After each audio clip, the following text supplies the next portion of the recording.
Craignez Dieu et donnez-lui gloire, car l'heure du jugement est venue. L'heure est venue d'adorer celui qui a fait le ciel, la terre et la mer et les sources d'eau. La Bible nous recommande de garder ses commandements et de suivre l'agneau partout où il va. Ainsi, le petit troupeau est un ministère qui souhaite, à travers l'étude de la parole de Dieu, faire connaître la lumière du monde, Jésus-Christ le juste.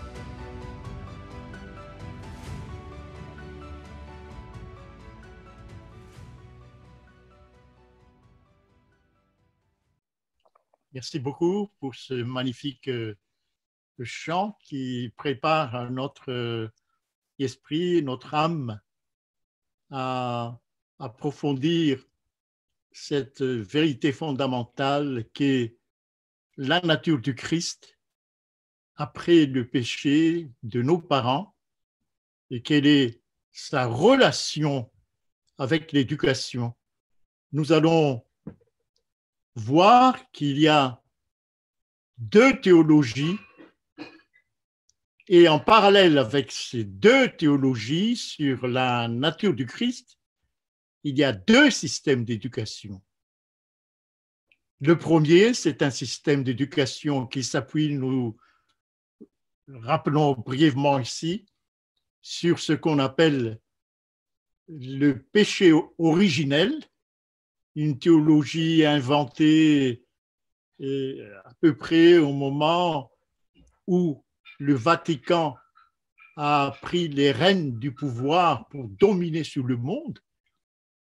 Et l'autre système d'éducation qui s'appuie sur l'idée que cette théologie du péché originel où l'enfant est né pécheur, cette théologie n'est pas biblique et que la véritable éducation doit s'appuyer sur la théologie affirmant que Christ a pris une nature humaine semblable à la nature pécheresse sans jamais pécher. Et c'est cette idée qui nous surprend. Comment ça se fait-il que Christ qui a pris, comme dit Romains chapitre 8, verset 3, c'est un verset fondamental, dans Romains chapitre 8, verset 3, il a pris une chair semblable à celle du péché, semblable à celle du péché, nature après le péché de nos premiers parents et sans jamais pécher. Et c'est ça qui est l'objet de notre étude essentiellement pratique aujourd'hui, l'éducation. Parce que pour nous, nous rejetons la théologie qui soutient que l'enfant est né pécheur. Par contre, pour nous, nous soutient l'idée que Christ a pris notre nature pécheresse sans jamais pécher pour nous ouvrir la voie. Nous ouvrir la voie, cela veut dire que dès le départ, l'enfant doit être éduqué dans cette idée que Christ est venu avec nous avec une nature pécheresse, mais sans jamais pécher. Voilà donc, j'ai résumé là l'objet de notre entretien et aussi j'ai rappelé brièvement ce que nous avons vu depuis un certain temps comme sujet d'étude en rapport avec ce que nous appelons la nature du Christ après le péché de nos premiers parents.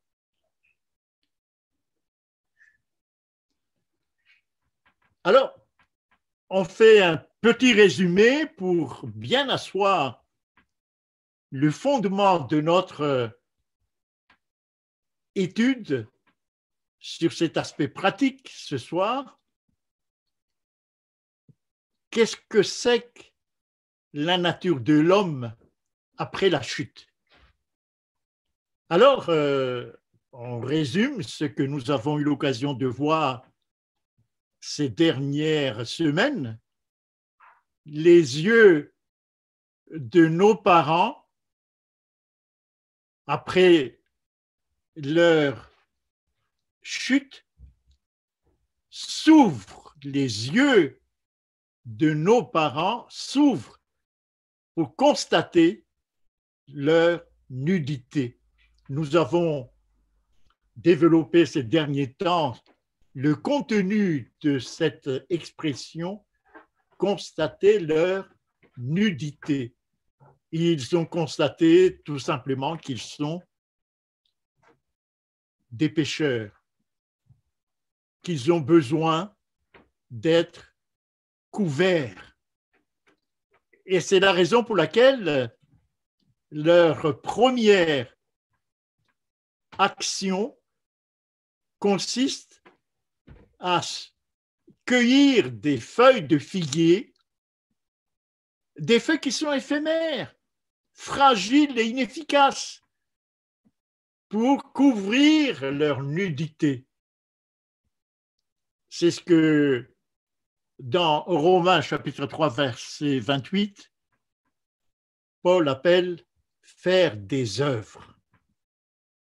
Avec rien du tout, des feuilles fragiles qui vont se faner. Ce n'est pas ça qui va couvrir leur nudité spirituelle. Et qu'est-ce qu'ils ont fait? Ils se sont cachés loin de la face de l'Éternel. C'est ça la nature humaine après la chute de nos parents. Ils ne veulent pas que Dieu voit leur nudité, ils ne le supportent pas.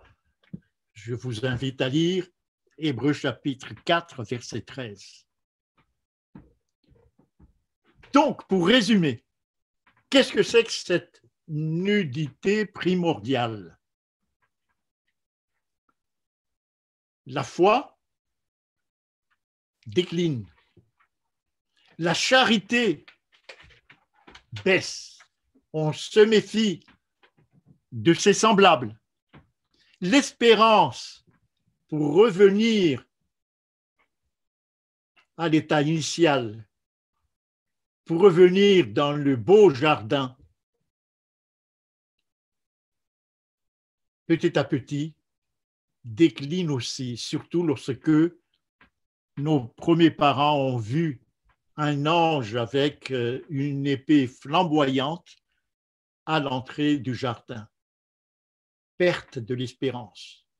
La foi, la charité, l'espérance disparaissent petit à petit. Et l'apôtre Paul résume cet état dans Romains chapitre 7, à partir du verset 14 jusqu'au verset 25. Et les termes qu'il utilise sont caractéristiques de cet état.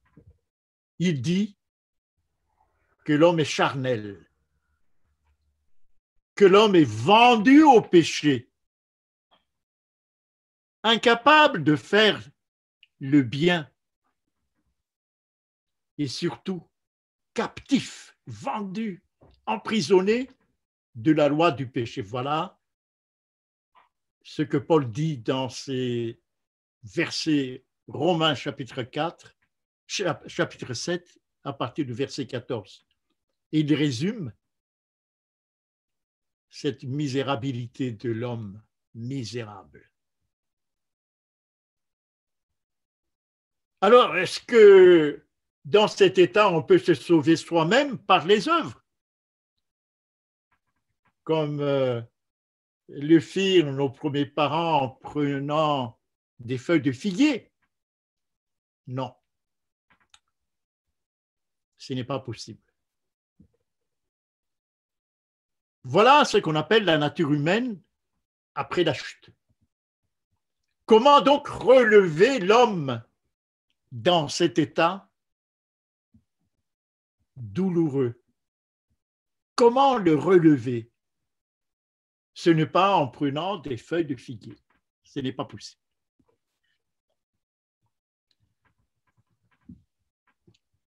Et c'est à ce moment-là que Dieu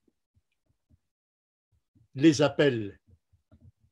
Vous connaissez dans la Bible cet appel de Dieu. Où es-tu?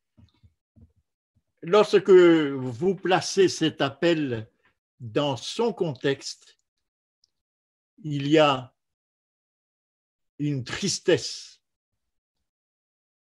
dans cet appel de Dieu. Mais cette tristesse est doublée aussi d'un amour pour porter secours à une situation désastreuse. Où es-tu? Dieu n'abandonne pas l'homme dans cette nudité. L'homme qui est le couronnement de sa création. Il est difficile pour Dieu de l'abandonner entre les mains de l'adversaire Satan. La première action de l'homme, qui est en quelque sorte même l'ancêtre de la véritable éducation, Dieu le couvre avec la peau d'un animal. Dieu lui-même prend l'animal et couvre Adam et Ève avec la peau d'un animal pour que la nudité ne se voit pas. Cela veut dire qu'il faut un médiateur et un substitut pour sauver l'homme. Un médiateur, un avocat qui s'interpose entre Dieu et l'homme, qui assure un dialogue interrompu. C'est ça le rôle d'un avocat, d'un médiateur, mais aussi, surtout, preuve de l'amour de Dieu, un substitut. Pourquoi un substitut? Cela veut dire qui se met à sa place. L'homme ayant péché est devenu mortel. Le salaire du péché, c'est la mort, dit Paul dans Romains chapitre 6, verset 23. Il faut donc que un substitut, à savoir Jésus lui-même, et au jardin d'Éden, l'animal que Dieu a pris pour couvrir la nudité de l'homme, c'est le substitut. Il faut donc vaincre Satan dans la chair corrompue où il siège. Paul a dit, Romains chapitre 7, à partir du verset 14, ce sont des versets clés pour connaître ce qu'est l'homme. C'est là, dans cette partie charnelle, que Satan remporte la victoire sur l'homme. Et Jésus doit occuper ce fief de Satan. C'est là ce que cela veut dire, cette expression, Jésus a pris une nature pécheresse, celle de l'homme après la chute. C'est là que Jésus doit absolument remporter la victoire, ouvrir à l'homme par l'éducation la voie de la victoire. Dieu a envoyé son propre Fils, dit Paul dans Romains chapitre 8, verset 3, dans une chair semblable à celle du péché. Où es-tu? C'est ça le contenu de cet appel de Dieu. Où es-tu? Jésus donc est descendu vers nous avec une nature pécheresse de l'homme, nature après le péché de nos premiers parents, comme je vous l'ai dit il y a un instant dans les pages slides qui précèdent. Alors, pour montrer à l'homme, en quelque sorte comme programme d'éducation, si vous voulez, comment la base d'une vraie éducation doit être en place. Jésus est amené par l'Esprit ou dans le désert pour être tenté par le diable. Et ensuite, point numéro 2, il doit jeûner 40 jours et 40 nuits.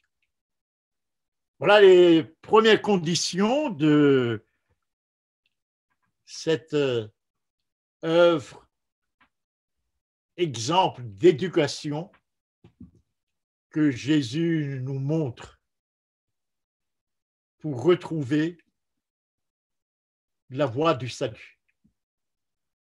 Pourquoi le désert et le jeûne? Dans le désert, il n'y a pas de restaurant, il n'y a pas d'hôtel. Le jeûne de 40 jours et de 40 nuits, il n'y a pas de cuisine, il n'y a pas de frigidaire, puisque c'est dans cette recherche du confort, cette recherche du manger et du boire que réside en premier la chute de l'homme. Il faut par conséquent que là, l'éducation de l'homme doit être en place. Et pour cela, il faut que l'exemple du Christ soit évident. Et qu'est-ce que Jésus a dit?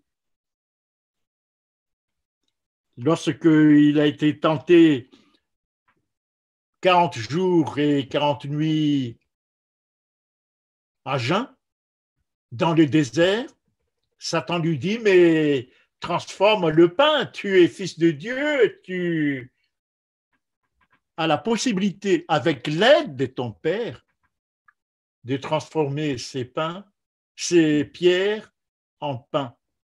Alors là, réponse de Jésus, l'homme ne vivra pas de pain seulement, mais de toute parole qui sort de la bouche de l'Éternel. C'est tellement vrai cela. J'ai un livre, je ne l'ai pas avec moi ici, mais c'est dans une autre chambre, qui raconte la très sévère persécution des premiers chrétiens à Madagascar entre les années 1830 et 1845, là où aux États-Unis, l'adventisme fut en train de naître, et ces premiers chrétiens sont emprisonnés, démunis, ne mangent pas, ils ont froid, ou certains d'entre eux en pleine forêt, où il n'a rien à manger. Comment ils ont pu survivre? Et des fois, ce n'est pas 2, 3 jours, non, pendant plusieurs jours, pour Jésus, 40 jours et 40 nuits, ils ont chanté, ils ont récité des psaumes et ils ont prié. L'homme ne se nourrit pas seulement de pain, mais de toute parole qui sort de la bouche de Dieu. Donc, Satan l'amène encore, point numéro 4, sur le haut du temple pour tenter Dieu. D'abord, juste quelques secondes, qu'est-ce que cela veut dire tenter Dieu? Tenter Dieu, c'est en quelque sorte obliger Dieu pour intervenir en notre faveur, alors que nous savons que ce que nous sommes en train de faire n'est pas conforme à sa volonté. J'exagère en disant, je vais aller ce soir dans une boîte de nuit pour me détendre, pour que je puisse reprendre tout mon travail et que mon esprit soit de nouveau en alerte. C'est ça, tenter Dieu. Vous voyez? Et bien souvent, dans notre existence, nous tentons Dieu. On l'amène aussi sur une haute montagne et Satan lui dit, je te donne tout ce monde, puisque toute cette gloire, tous ces royaumes, toutes ces présidences de la République, s'y entrent à mes mains. Je te le donne. Et de cette manière, ceci va faciliter ta mission sur cette terre. Et Jésus a refusé. Ce n'est pas cela la véritable éducation. Ce n'est pas cela la véritable éducation. Il repousse donc toutes les tentations. Avec quoi? Avec l'épée de l'esprit, c'est-à-dire la parole de Dieu. Il a été tenté comme nous en toutes choses. Je vous invite à relire la tentation de Christ. Tenté comme nous, ceci est important, en rapport avec notre éducation, en toutes choses, sans commettre de péché. En résumé, Christ hérite d'une inclination vers le péché. Il est descendu sur cette terre avec une nature de l'homme après le péché. Inclination vers le péché, mais n'a jamais cultivé l'inclination de péché. Nous avons traité toute une étude en rapport avec qu'est-ce que c'est que péché. Autrement dit, il n'a jamais cédé par la volonté aux sollicitations, aux tentations de Satan. C'est ça, la victoire, la véritable éducation.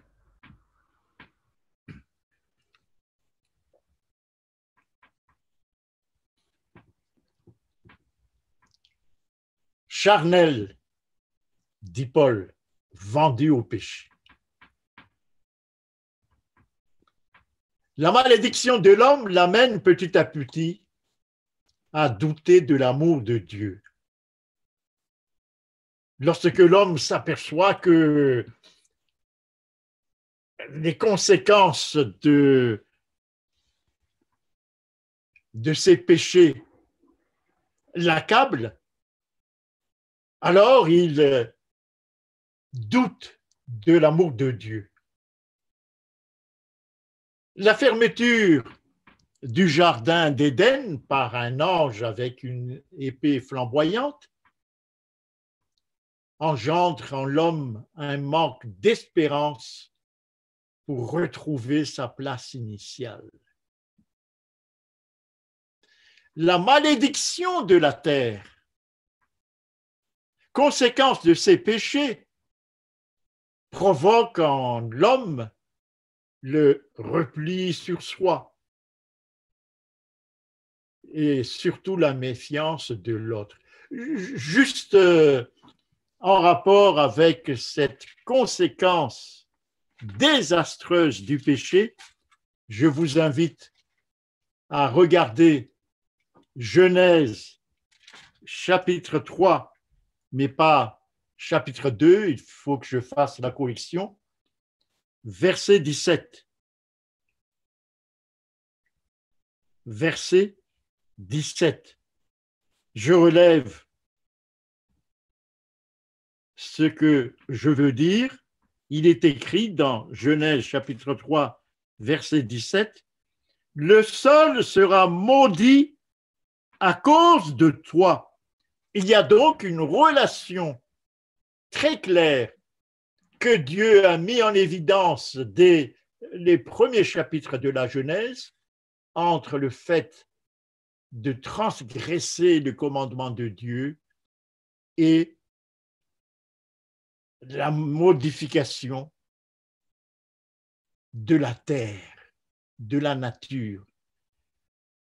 Oui, c'est tout un chapitre qu'il faut explorer. Et c'est le temps qui me manque. Si aujourd'hui il y a tant de convulsions dans la nature, c'est parce que le péché de l'homme grandit jusqu'à la fin des temps. Par exemple, juste Genèse chapitre 4, verset 11, lorsque Caïn a tué Abel, regardez de nouveau la terre est mise à mal par suite de ce meurtre.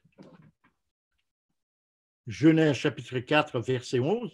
Maintenant, tu seras maudit de la terre qui a ouvert sa bouche pour recevoir de ta main le sang de ton frère. Le meurtre a maudit la terre.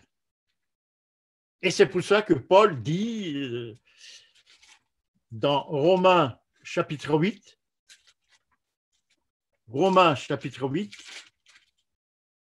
le verset 19, la création attend avec un ardent désir la révélation du Fils de Dieu, autrement dit, son émancipation face à ces désastreuses conséquences. Car, verset 20, la création a été soumise à la vanité, non de son gré. Oui, c'est l'homme qui l'y a soumise, mais à cause de celui qui l'y a soumise. Celui qui lui a soumise, c'est l'homme avec ses péchés. Regardez la liste des péchés que l'homme est en train de commettre pour enfoncer la création de plus en plus. Juste, je vais vous le lire dans 2 Timothée, chapitre 3.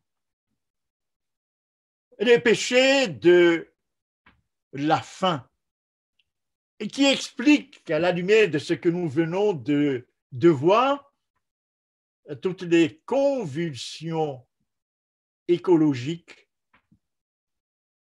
et climatiques actuelles. Paul dit, 2 Timothée chapitre 3, dans les derniers jours, il y aura des temps difficiles. Quelles sont les raisons? Les hommes seront égoïstes. C'est ça, la nature charnelle, le moi. Amis de l'argent, fanfarons, hautains, blasphémateurs, rebelles à leurs parents, ingrats, irréligieux, insensibles, déloyaux, calomniateurs, intempérants, cruels, ennemis des gens de bien, traîtres, emportés, enflés d'orgueil, aimant le plaisir plus que Dieu, ayant l'apparence de la piété, mais reniant ce qui en fait la force. Éloigne-toi de ces hommes-là. Voilà la nature humaine ou ce que sont les hommes juste avant l'arrivée de Jésus. Et c'est pour cela que cette fois-ci, juste un coup d'œil à la prophétie Apocalypse, chapitre 16, les 7 derniers fléaux avant la bataille d'Armageddon. Vous voyez, la nature subit des conséquences désastreuses. Et Paul dit, la nature attend sa libération aussi. Alors, nous sommes, après le péché de nos premiers parents, bien loin de la nature humaine avant le péché. Bien loin parce que on manque de foi en Dieu.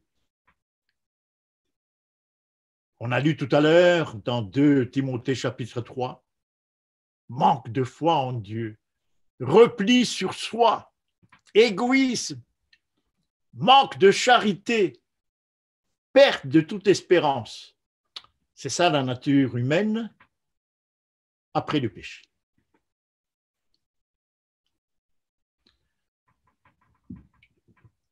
Alors, quel est le programme éducatif que préconisent les religieux qui nient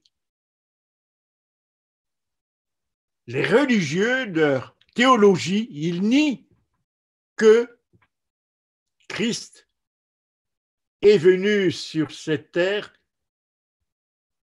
non pas avec la nature de l'homme après la chute. Le nom de leur enseignement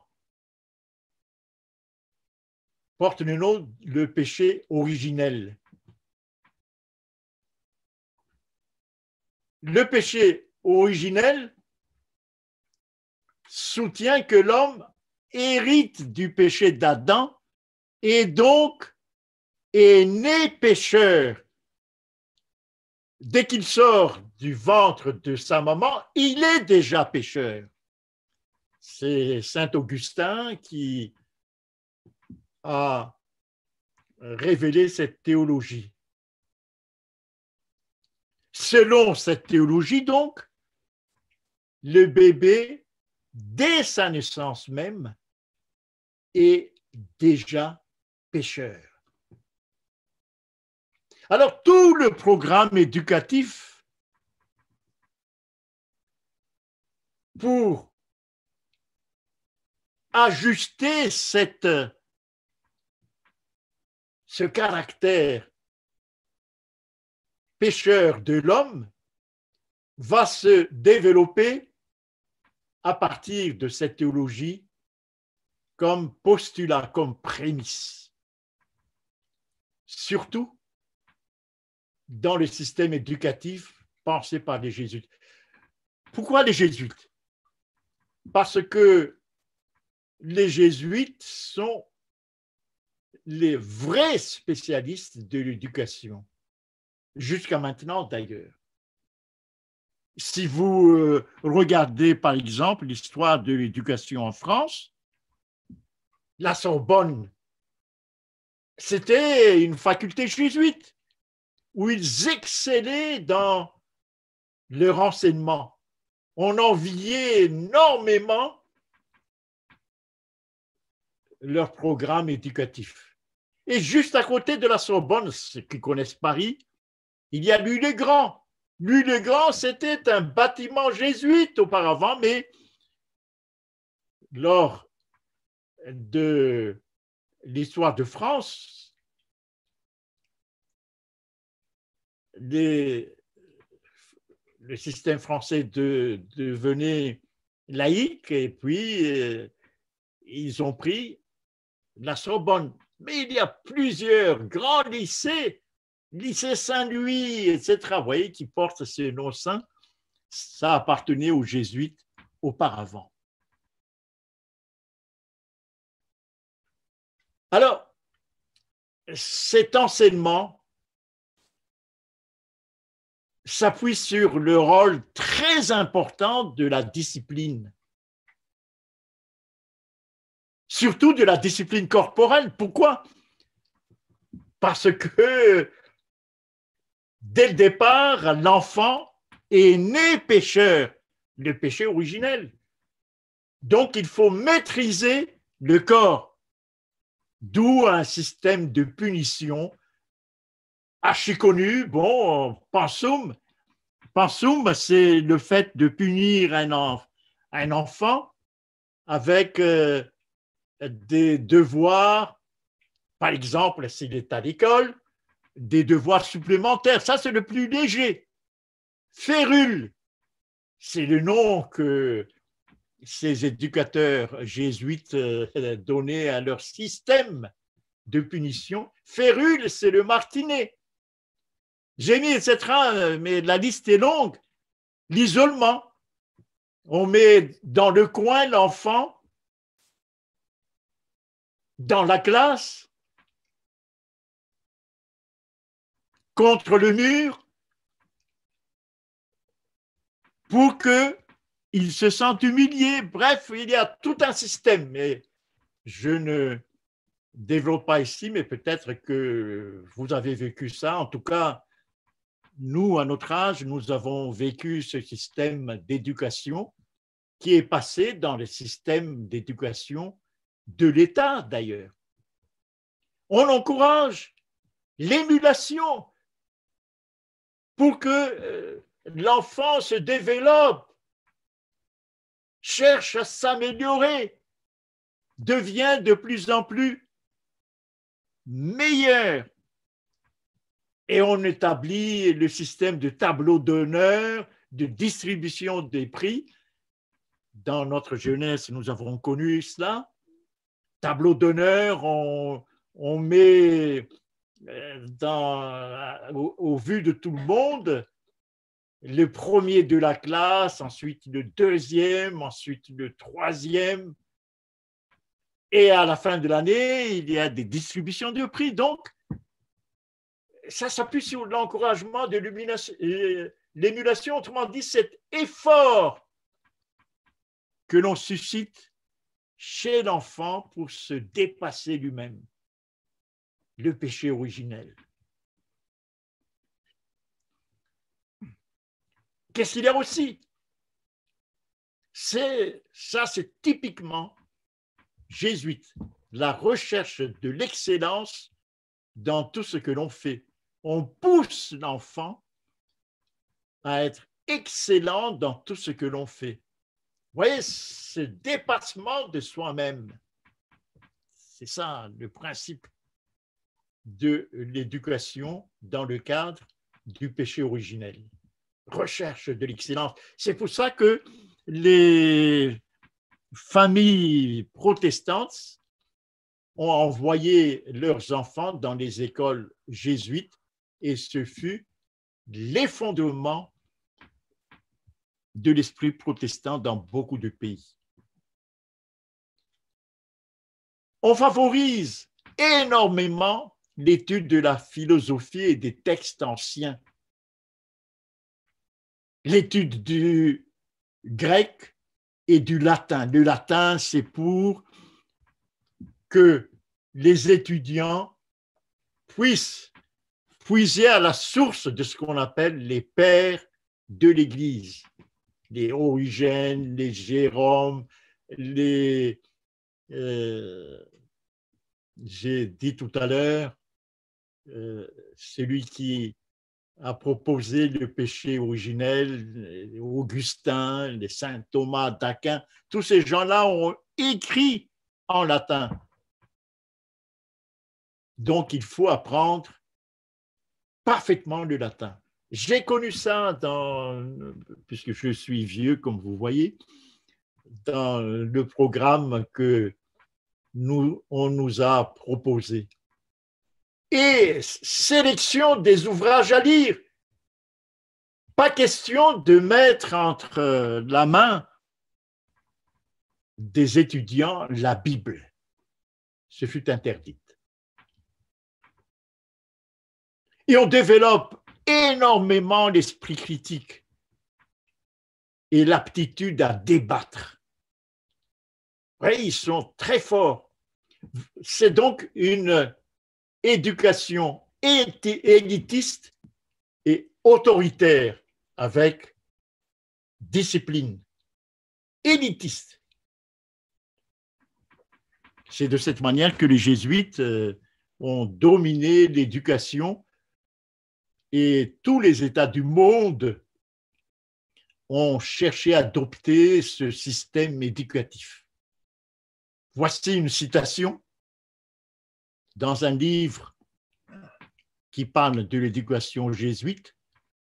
Si le jésuite devait se faire tout à tous pour gagner toutes les âmes, ça c'est leur programme, se faire tout à tous pour gagner toutes les âmes, il ne devait pas seulement être supérieur à tout ce qui il devait agir en énergie et en zèle pour la foi, mais aussi en culture intellectuelle. Ils doivent être excellents sur le plan intellectuel. C'est ça l'éducation jésuite, pour sortir du péché originel.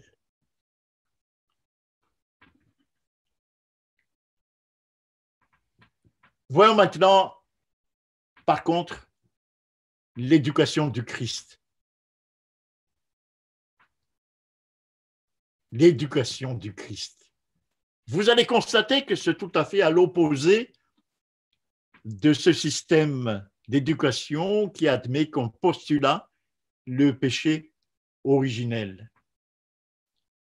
Premier point d'abord, Christ a été envoyé dans une chair semblable à celle du péché. Pour quelle raison? Pour ouvrir la voie de la victoire à l'homme. On l'envoie donc comme serviteur, dit Paul dans l'Épître aux Philippiens, chapitre 2, comme serviteur. Ce n'est pas la recherche de l'excellence, être parmi les premiers, non, c'est être comme serviteur. Voilà d'abord le principe d'éducation de Jésus. Ensuite, il a été élevé où? À Nazareth. Nazareth est formé par la racine Natsar, qui signifie veiller avec soin.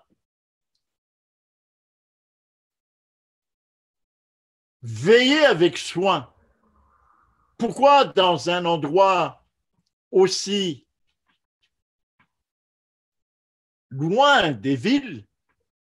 Parce que on doit l'éduquer à ne pas être influencé par tout ce qu'il y a dans les villes. Natsar, veillez avec soin. Ensuite, dans cet environnement, à la campagne, Nazareth, la Bible dit qu'il n'y a rien de bon à Nazareth, il n'y a pas de cinéma, il n'y a pas de théâtre, il n'y a rien de bon. Mais c'est là que Jésus doit être éduqué, grandir. Et c'est dans cet environnement que Jésus croissait en sagesse, en stature et en grâce devant Dieu et devant les hommes. C'est dans cet environnement-là, dans ce cadre-là seulement, Natsar, veillez avec soin que cette croissance harmonieuse et symétrique s'installe. Loin des villes. Cela veut dire quoi? Loin des écoles rabbiniques, où l'on étudie surtout la tradition. Dans ces écoles rabbiniques, on annule la parole de Dieu au profit de la tradition.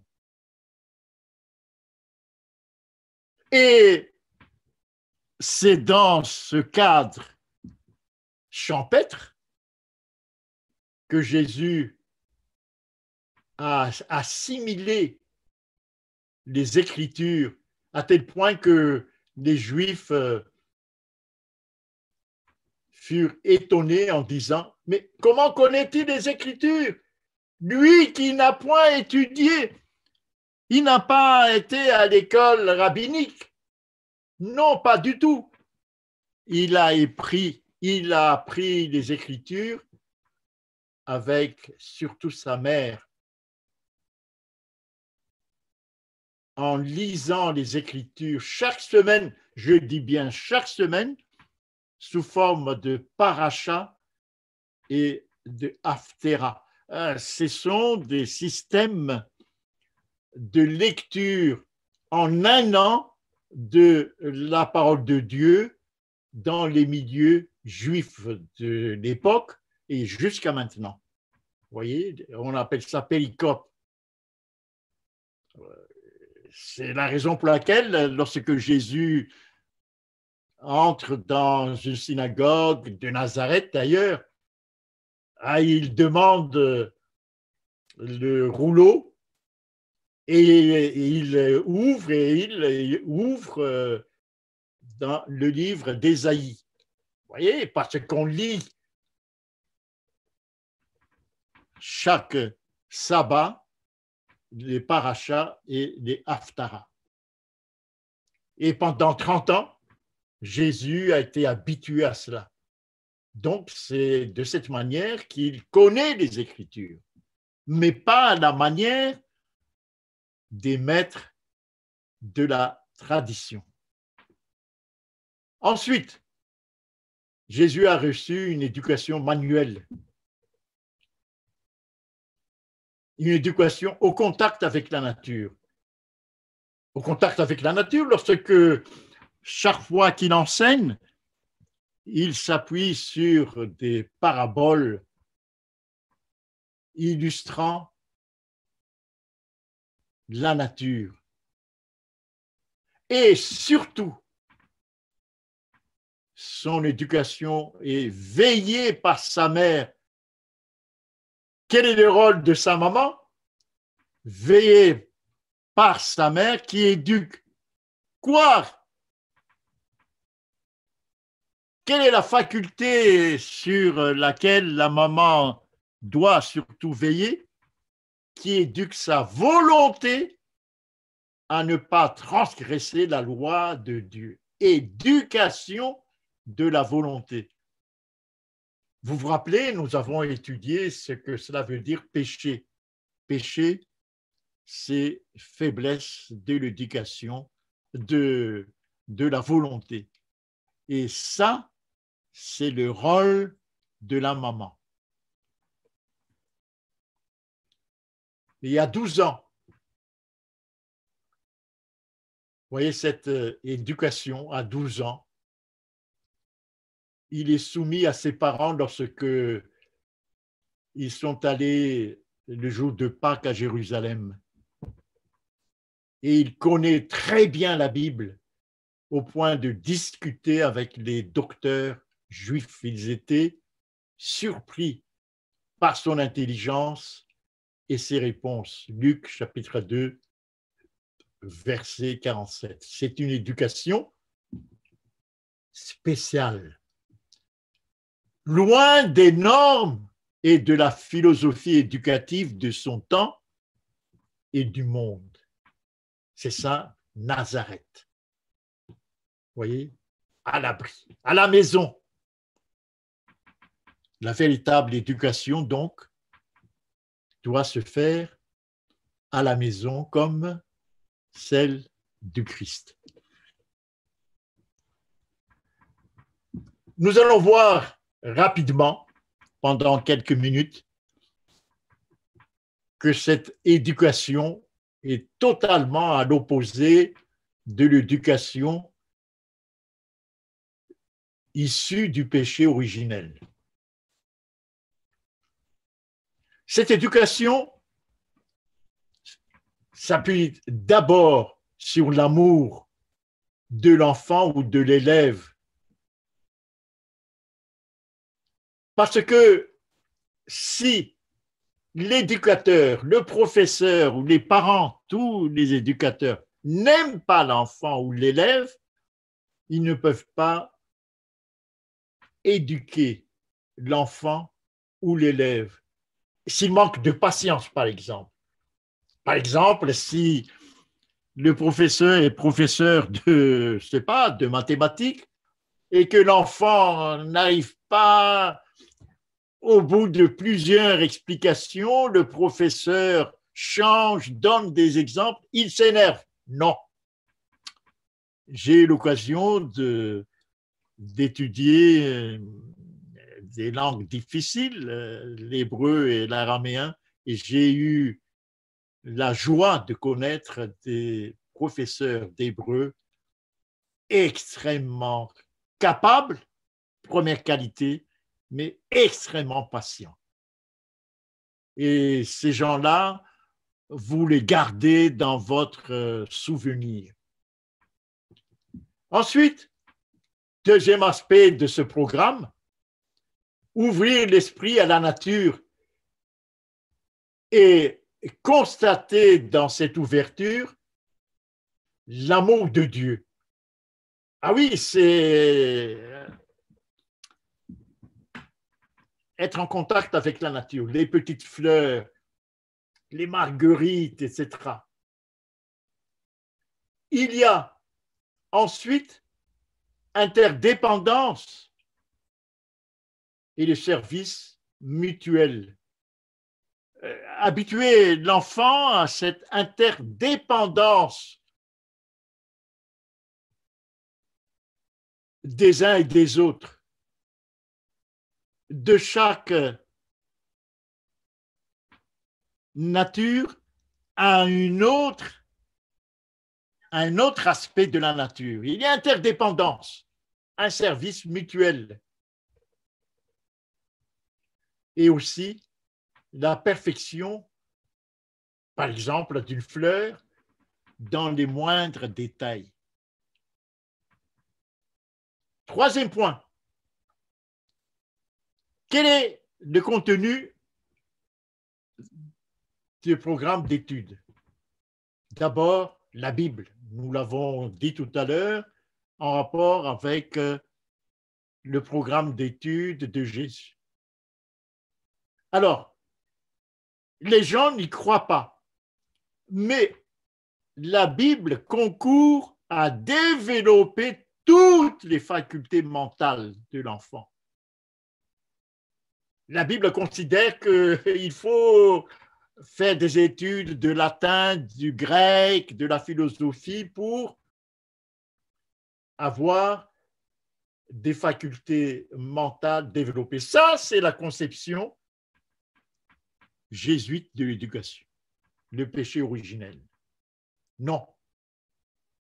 Il faut étudier dans la Bible, par exemple, les biographies bibliques. Il faut étudier en parallèle avec la prophétie, l'histoire. Si vous n'étudiez pas l'histoire, vous ne pouvez pas apprendre ou faire comprendre, si vous êtes éducateur, chapitre 2 de Daniel. Juste un exemple, donc, l'histoire doit être au programme. Ensuite, la science, mais la vraie science, la science éclairée par la révélation, mais non pas la science éclairée par la négation de la volonté de Dieu. Je veux dire par là, pas la science conduite par ce qu'on appelle la théorie de l'évolution, contraire à la révélation de Dieu. Ensuite, initier l'enfant à la musique, au chant et à la poésie, c'est, si vous remarquez, Jésus connaît les psaumes. Il n'a pas eu les moyens pour acheter un instrument de musique. Ensuite, dans le programme d'études, il y a aussi la tempérance et l'alimentation. Voilà un grand programme et j'en arrive vers la fin. Au milieu de tout cela, il ne faut pas négliger le travail manuel, comme ce fut le cas de Jésus, pour rétablir la dignité du travail. Non. Mais si on est occupé à tout ce qui est mentionné plus haut, ça risque d'affecter la santé. Il faut la récréation, la vie au grand air, l'influence du soleil pour aérer l'esprit, pour qu'il y ait un développement harmonieux de toutes les facultés. Mais surtout, il faut de la discipline et l'obéissance. Il faut la discipline et l'obéissance, l'éducation de la volonté pour apprendre à exercer sa volonté devant les tentations de Satan. Et voici ce que dit Ellen White. L'une des premières leçons qu'un enfant doit apprendre, c'est quoi? C'est l'obéissance. Elle dit, avant de pouvoir raisonner, il faut qu'il sache obéir. Cette habitude doit être inculquée de quelle manière? Avec douceur, amabilité et persévérance. Ah, il ne faut pas forcer, crier pour apprendre l'enfant à obéir. Il faut le faire avec amabilité et persévérance. Et quel est le but de la discipline? C'est d'apprendre à l'enfant à se gouverner lui-même, à se dominer et à compter sur lui. Autrement dit, si on résume, éduquer sa volonté pour qu'il ne pêche pas. Puisque nous avons dit dans une étude que nous avons vue précédemment que les péchés, c'est l'abdication de la volonté devant toutes sortes de tentations. Et voici la fin. juste cette citation. Il y a donc deux systèmes d'éducation présents dans le monde aujourd'hui. Le premier s'appuie sur le postulat du péché originel, développé surtout par les jésuites. Les jésuites disent que c'est leur mission première de développer un système d'éducation dans le monde afin, c'est leur objectif, tout à fait au départ, de contrecarrer le protestantisme ou de tuer le protestantisme. Parce que les familles protestantes ont envoyé massivement leurs enfants dans les écoles jésuites à cause, entre guillemets, de l'excellence de leur programme. Ils sont fiers, les enfants, les enfants protestants, lorsque les enfants sont inscrits au tableau d'honneur, lorsqu'ils savent débattre, lorsqu'ils parlent couramment le latin ou écrivent le grec. Et c'est de cette manière que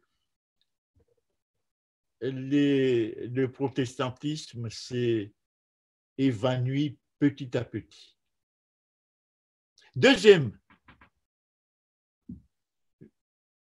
Le deuxième système d'éducation est fondé sur la nature du Christ après le péché d'Adam.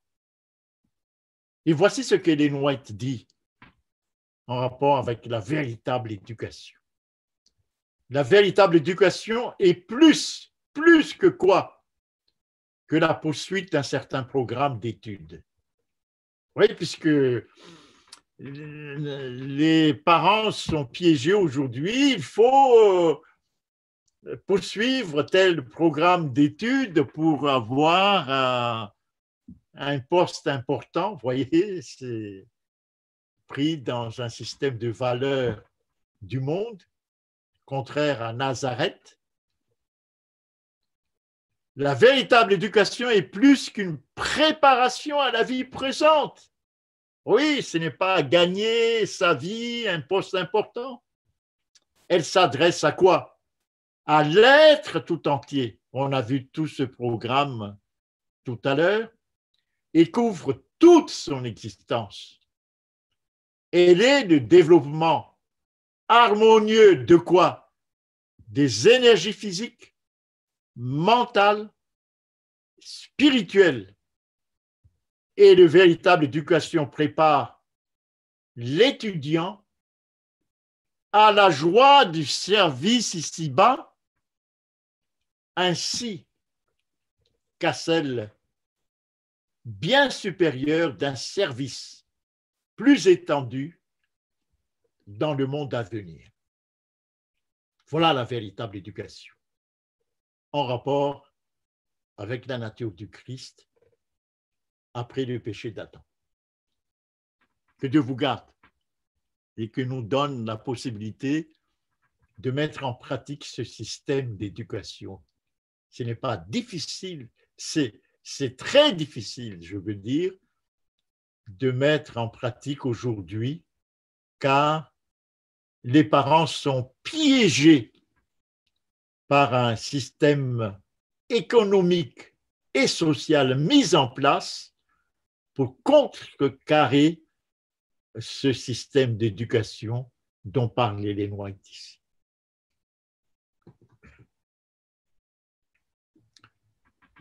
Je vais terminer par la prière. Notre Père qui es aux cieux, nous te sommes reconnaissants de ce que tu as placé devant nous, l'exemple de Jésus et de sa famille, une éducation à la maison, sous ton regard, avec la base de la connaissance, la Bible, ta parole. Aide-nous, Éternel, à éduquer nos enfants surtout pendant ces moments difficiles et que nos enfants rencontrent avec tous les petits écrans qui sont entre leurs mains. Aide-nous à avoir cette patience, cet amour du véritable éducateur. C'est au nom de Jésus que nous t'adressons cette prière. Amen.